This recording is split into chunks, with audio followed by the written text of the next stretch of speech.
Gracias por estar aquí nuevamente. Vamos a continuar con este gran festival latinoamericano de instalación de software libre en su episodio Universidad Central de Venezuela 2025.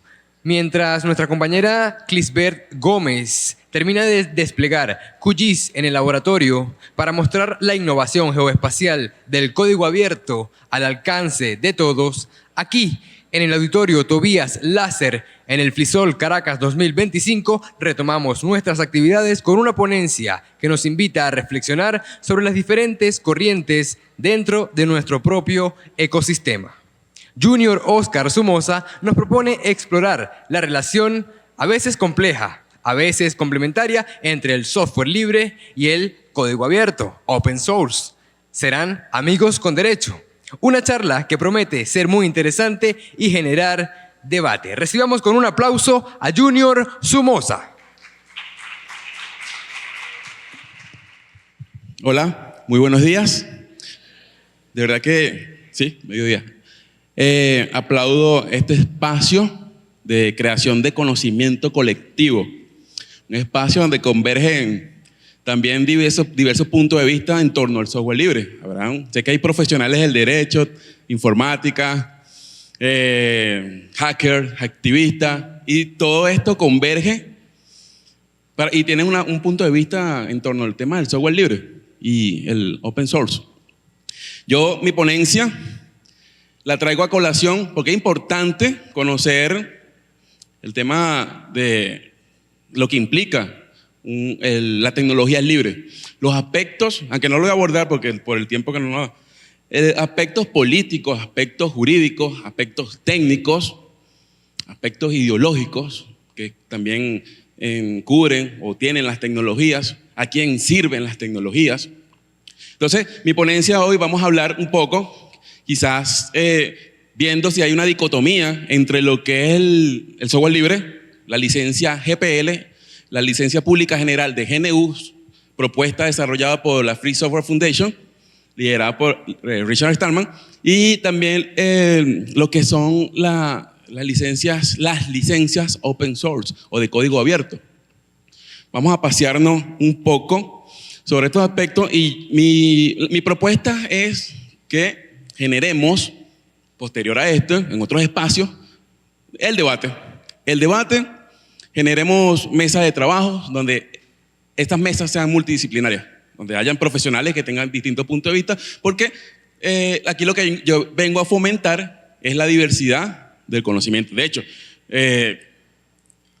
pueden hacer trizas si quieren el contenido, porque lo que yo quiero generar es el debate. Yo no voy a imponer conocimiento. Yo quiero formar parte de lo que también una categoría que también conocemos mucho que se deriva del software libre, que es el conocimiento libre. Seguramente has escuchado esta categoría, que entra en contraposición con ese conocimiento reservado. O también una categoría que también se le denomina capitalismo cognitivo, de esa apropiación del conocimiento y restringirlo. Entonces, vamos a seguir adelante. Este es un tema que también nos preguntamos muchísimo. El tema de los derechos de autor, cuando desarrollamos un software, cuando desarrollamos un producto de software, o cuando creamos cualquier obra literaria, pero en este caso, el software entendiéndose como obra literaria.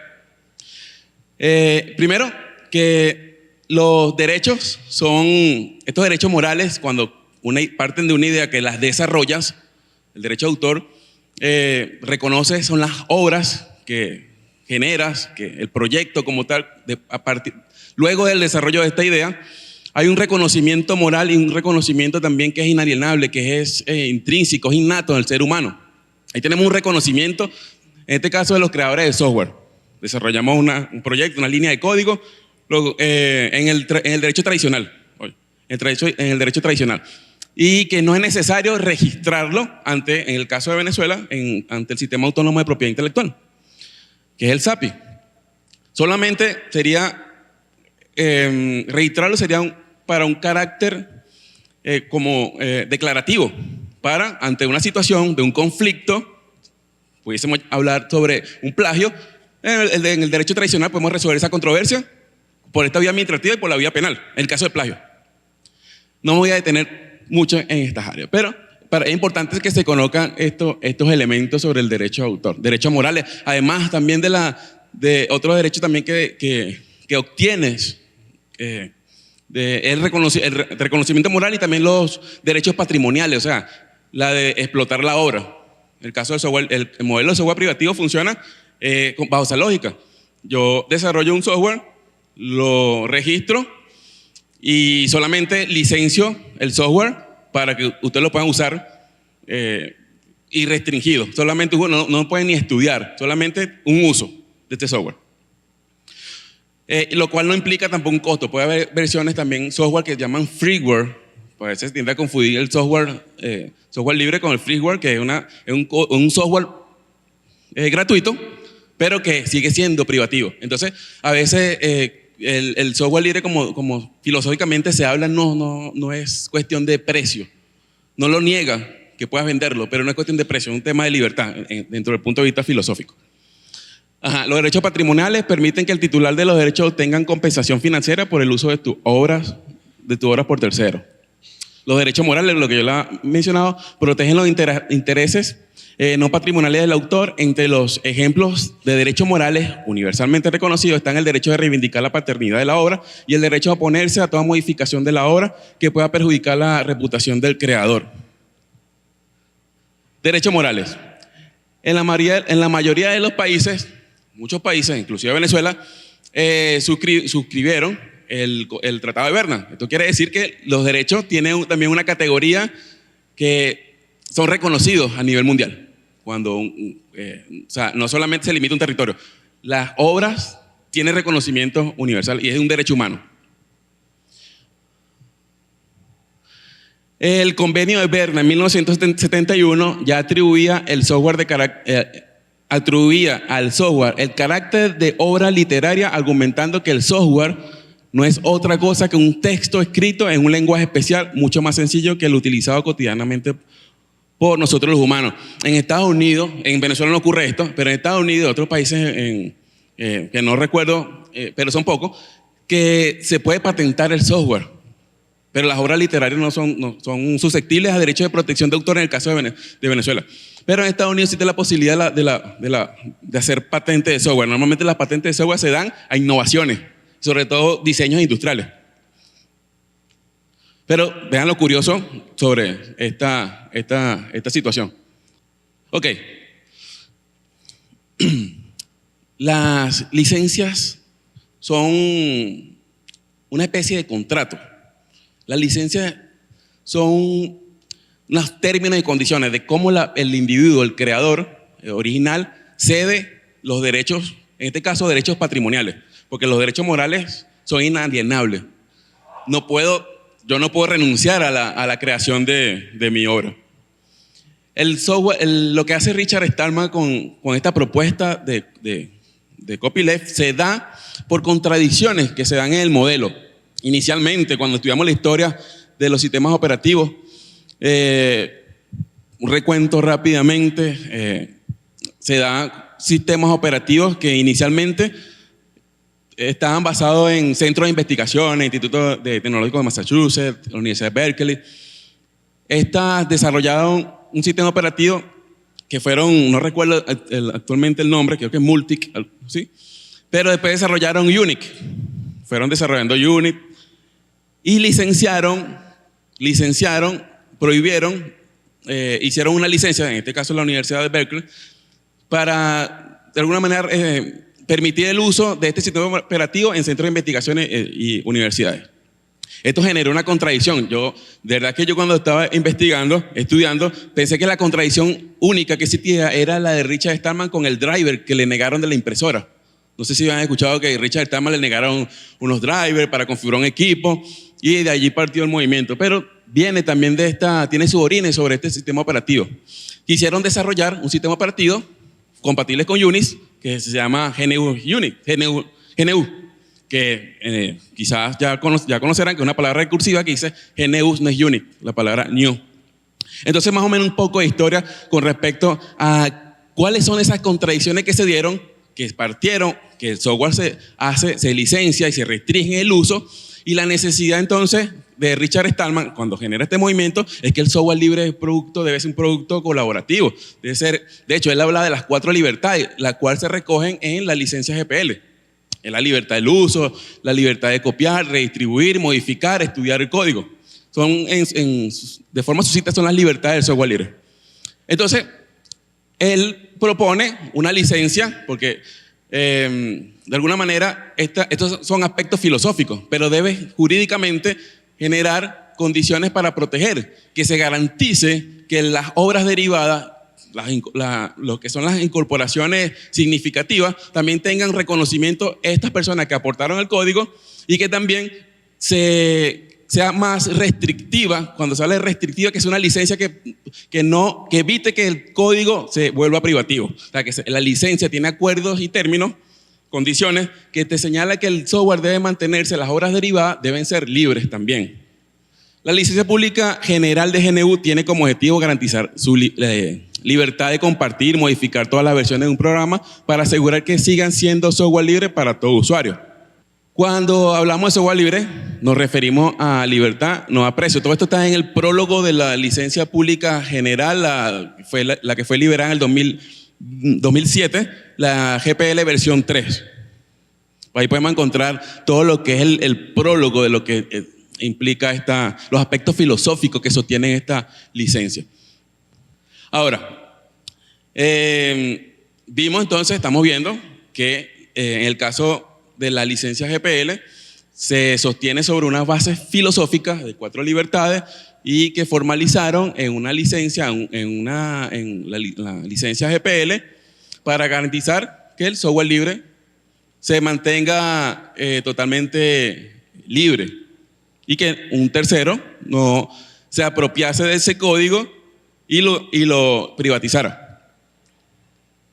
Entonces, hay una cosa también importante que hay que señalar, que la licencia, en el caso, quizás algunos se preguntarán, y eso lo estábamos ahorita debatiendo aquí con mi colega que está aquí, con respecto a la protección jurídica del software generado en Venezuela, que si se puede licenciar utilizando esta licencia, el tema está en que ciertamente la licencia GPL tendría un reconocimiento de la comunidad, un respaldo de la comunidad.